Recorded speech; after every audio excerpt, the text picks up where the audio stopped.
नमस्कार मेरे प्यारे साथियों। मैं हूं आपका अपना हितेश पांडे और स्वागत है आप सभी का हमारे इस चैनल पर। उम्मीद करता हूं कि मेरा ये छोटा सा प्रयास जो आपकी जानकारी में थोड़ा सा वृद्धि करेगा। तो जैसा कि आप तस्वीर से ही पता चल गया होगा कि आज हम किसके बारे में बात करने जा रहे हैं। तो आज हम एक ऐसे महान पुरुष के बारे में बात करने जा रहे हैं जो केवल भारत में ही नहीं बल्कि संपूर्ण विश्व में भारत की ख्याति को बहुत ही ऊंचाइयों तक पहुंचाया है।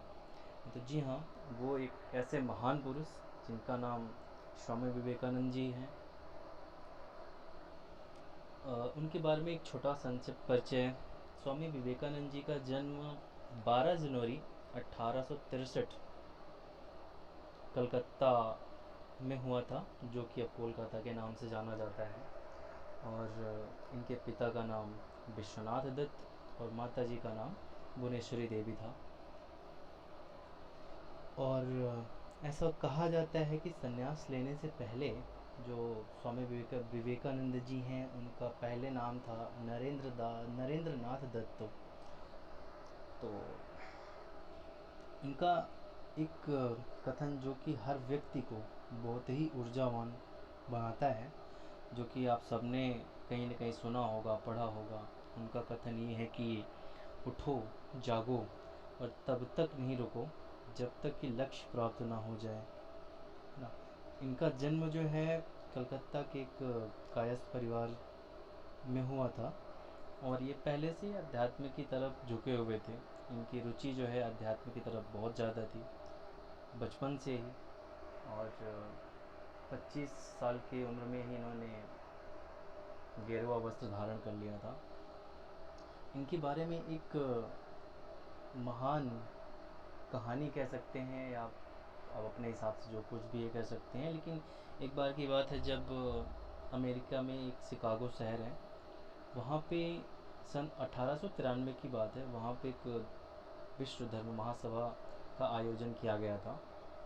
तो भारत की तरफ से भारत की तरफ से जो है सनातन धर्म के प्रतिनिधित्व करने के लिए स्वामी विवेकानंद जी भी शिकागो चले गए।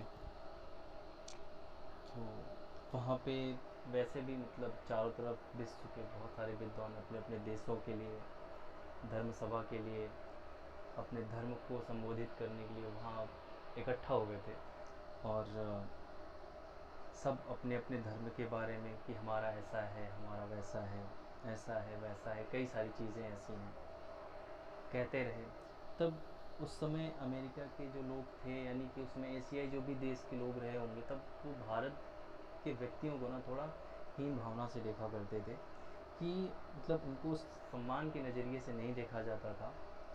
और वो लोग उस महासभा में जो वहाँ पे शिकागो में आयोजन चल रहा था, बिल्कुल नहीं चाहते थे कि स्वामी विवेकानंद जी को बोलने का मौका मिले।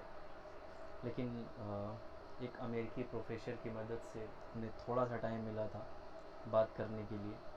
और उस संबोधन को स्टार्ट करने से पहले जब उनका नंबर आया, तब वो मंच पर गए और फिर 1-2 मिनट तक चुपचाप अपने उस सामने बैठे सभी व्यक्ति महान विद्वान को देखते रहे। और फिर लास्ट में उन्होंने कहा, dear sisters and brothers of America. ये ऐसे शब्द थे, ये ऐसे शब्द थे जो उस टाइम बोले जा रहे किसी भी विद्वान के मुंह से नहीं सुना गया। ना ही किसी ने ऐसा कहा, ना ही कभी किसी ने ऐसा इस बारे में सोचा था कि भारत से आया हुआ एक धर्मगुरु इस तरीके से अमेरिका के भाई और बहनों करके संबोधित करेगा। उस समय इसी वाक्य पे इतनी तालियां बजी, इतनी तालियां बजी, सब एक दूसरे की प्रशंसा करने लगे बहुत ही ज़्यादा, कि आने से पहले क्या सोच रहे थे, आने के बाद क्या हुआ। तो ऐसे हमारे महान महान पुरुष स्वामी विवेकानंद जी थे। और फिर उन्हें ज़्यादा टाइम नहीं मिला था, थोड़ा टाइम मिला हुआ था। ऐसा करने के बाद उन्होंने सभा को संबोधित किया। तो और ये जो इनका भाषण था 1893 का, वो आज भी बहुत ज़्यादा प्रचलित है। आप में से कई सारे लोग इसको सुना होगा, समझा होगा, जाने होंगे। और एक समय की बात है, एक कहानी कही जाती है। एक व्यक्ति थे जो इनके पास आए। वो बहुत परेशान थे। वो कह रहे थे कि बाबा, हम मेहनत तो बहुत कर रहे हैं लेकिन सफल नहीं हो पा रहे हैं। तो वो एक बैठे थे, उन्होंने कहा कि आ, उन्होंने कहा कि एक सामने कुत्ता था। बोले आप इनको घुमा के लेके आइए। तो वो, तब तक मैं आपके प्रश्न का जवाब ढूंढता हूँ। तो फिर क्या हुआ कि वो आदमी जो था उस कुत्ते को घुमाने लेके चला जाता है, और थोड़ी देर बाद वापस आता है घुमा फिरा के। आने के बाद देखता है वो कुत्ता तेज़ी से हाँफ रहा है। तो स्वामी विवेकानंद जी ने कहा, आप तो थके हुए नज़र नहीं आ रहे हो, और ये कुत्ता जो है काफ़ी ज़्यादा थका हुआ लग रहा है, हाँफ रहा है। उस आदमी ने जवाब दिया कि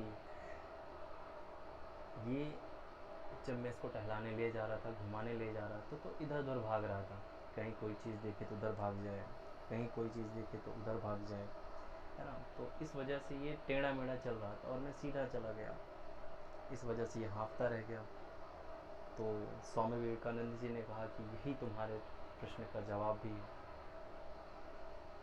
कि जब आदमी को अपनी मंजिल का पता नहीं होता है तो वो इधर उधर ही भागता रहता है, और यही वजह है कि वो अपने जीवन में सफल नहीं हो पाता है। तो उस व्यक्ति ने उनको प्रणाम किया, बोला, गुरु जी, हमें आपकी बात समझ में आ गई है, और आप जैसा महान पुरुष हमने कहीं नहीं देखा। और एक समय की बात है कि इनके अंदर ये भी था कि नारियों का बहुत सम्मान किया करते थे, और सन्यासी जीवन होने के नाते वैसे भी। तो एक बार की बात है, ये अमेरिका में ही थे।